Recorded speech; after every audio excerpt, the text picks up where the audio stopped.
Victoria's Treasurer Kim Wells hands down the state budget next week, and there's a real risk he'll be delivering the first budget deficit since the 90s.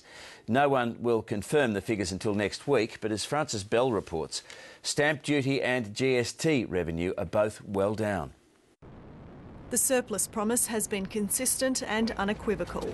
We want to increase our surpluses in order to be able to fund infrastructure. We've been very consistent about that. But Victoria could be facing its first deficit since the 1990s, with the annual round of pre-budget leaks showing the sluggish property market will cause a $366 million hit to stamp duty revenue this financial year.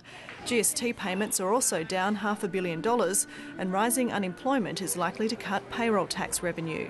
It would take some heroic and creative accounting for Kim Wells to be able to deliver a budget surplus for the current financial year for 2011-2012. I'm not going to comment on matters relating to next week's state budget. I'm simply going to make the point that the government is committed to putting Victoria's finances on a sound and sustainable basis.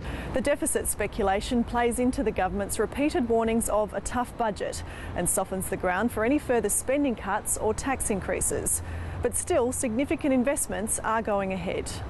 There'll be $54 million over 3 years for more beds and improved facilities at the Parksville and Malmesbury Youth Justice Centres, so that we will be able to manage young people who are incarcerated much more effectively.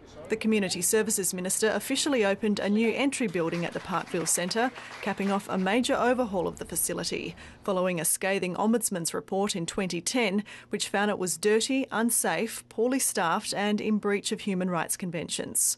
The transformation that's taken place, as far as I can see today, has been quite dramatic. This is the greatest step forward that we've had in terms of maintaining a respectful sort of program for young people as they come in and giving them hope for the future. The government says in the past year, violent incidents at the centre have halved, while literacy skills have improved significantly. Francis Bell, ABC News, Melbourne.